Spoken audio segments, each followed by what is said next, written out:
Brands lie to you. Probably not shocking news. Everyone knows that companies will do anything they can to get your money. The shocking part, however, is the sheer number of ways that they're able to deceive. Here are the ways that brands are legally allowed to fib. Number 2 is literally a bag of lies. Lifelong guarantee? Not on your life. Getting offered a lifelong guarantee seems like a no-brainer, right? You make the purchase, and even if it breaks, you just call the company and get a brand new one. There's a reason that it sounds too good to be true. It is.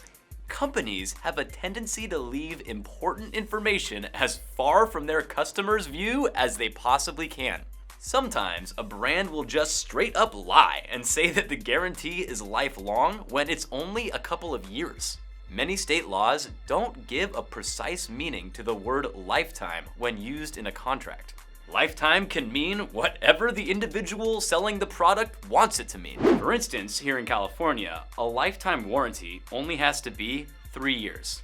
Whenever you buy a product with a lifetime guarantee, be sure to clarify exactly what that means. It's also a good idea to have the company reply in writing so that they can't deny it later. Pop quiz, hotshot! Remember the footlong Subway trial? A customer claimed that not all their subs were actually 12 inches long.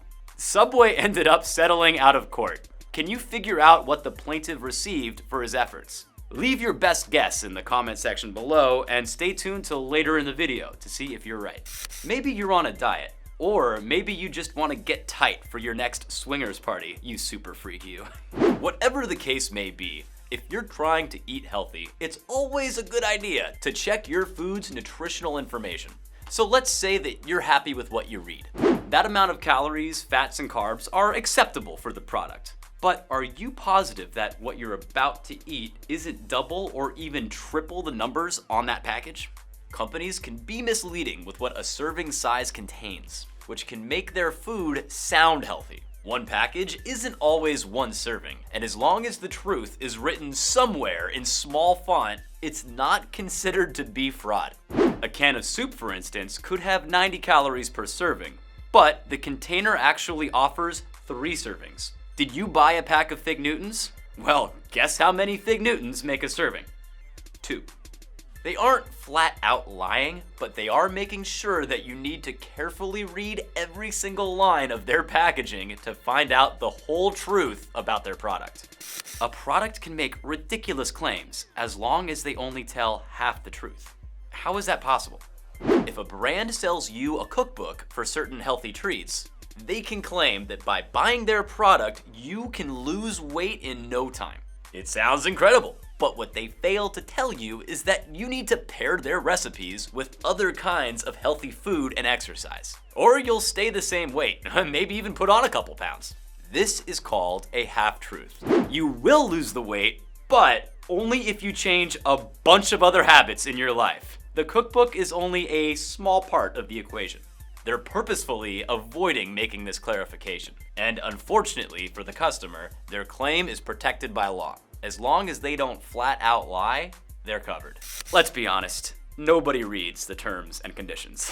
They're crazy long, complicated documents with a bunch of legal jargon that is intentionally designed to confuse you. If you sign up for a service and then claim that you were overcharged, the company might point to a well-hidden clause that indicated that that could happen. Since you signed, there's almost nothing you can do about it.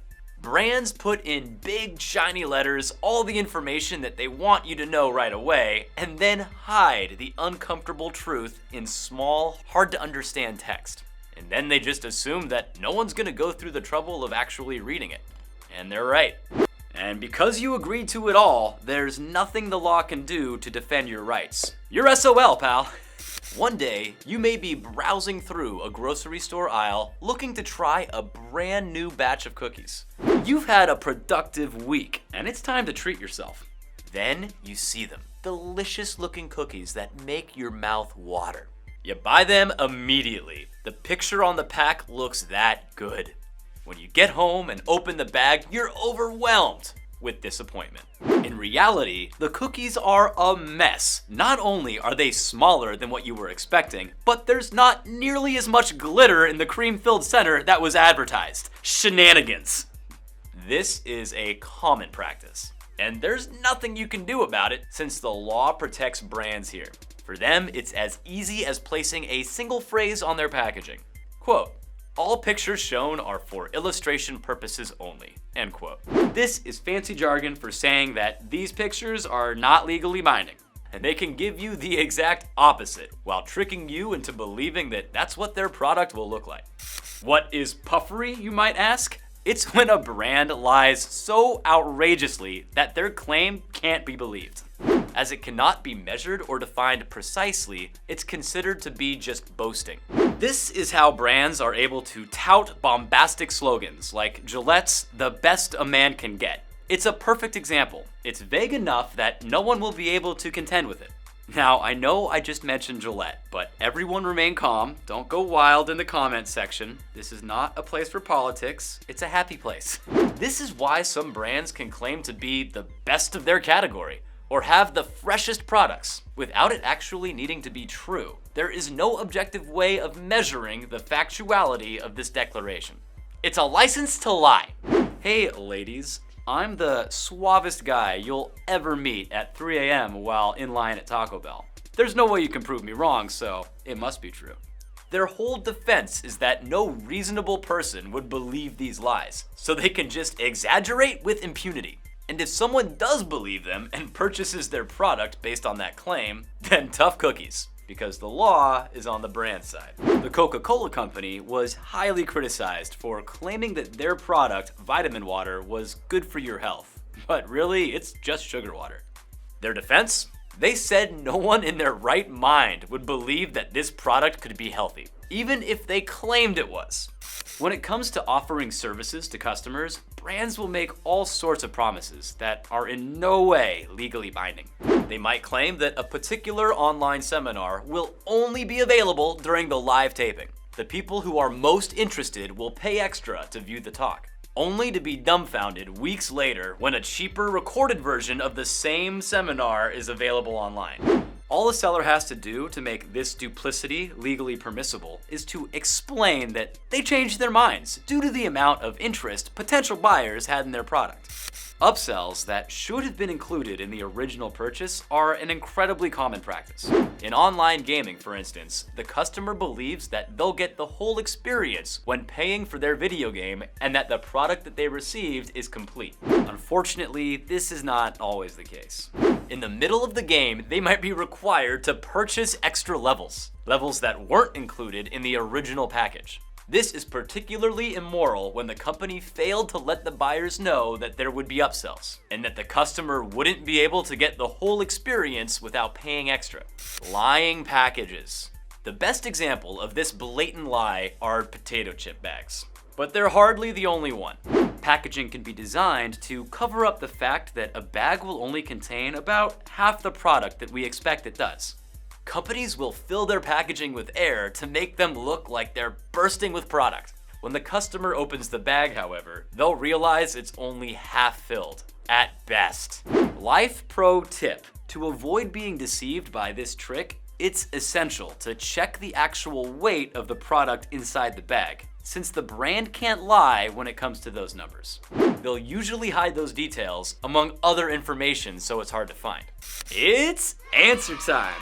Jason Leslie, the New Jersey resident who took Subway to court, received a $500,000 settlement. And what's unfortunate is that almost all of his earnings from his litigious efforts went to his lawyers. The court decided that the buyer's experience wasn't truly affected by poorly endowed sandwiches. Their reasoning is that they received virtually the same amount of ingredients in their subs, which may or may not be 1/4 of an inch smaller than 12 inches, due to different factors during the baking process. Did you know that brands can take a low-quality item, repackage it, and claim that it's a premium product? This way, they can charge a steeper price for it without even having to alter the ingredients or the way that it's produced. A clear example of this outrageous lie is Spam and Natural Choice Ham. Both products use the same part of the pork, and the pigs are raised in the same type of farm-style factories. They can claim that their product is natural, even if the pigs in question are pumped with chemicals, as long as they don't add artificial ingredients during the cooking process. So all they really have to do is take one product, give it two different packages, one crummy and one fancy, and then sell the fancy for double. They're legally entitled to pretend that the pretty looking bag contains higher quality ingredients. It's called segmenting the market. The company is able to retain the more price sensitive customer who wouldn't be willing to pay a higher price, while at the same time capturing a more affluent customer who has a higher willingness to pay. Business.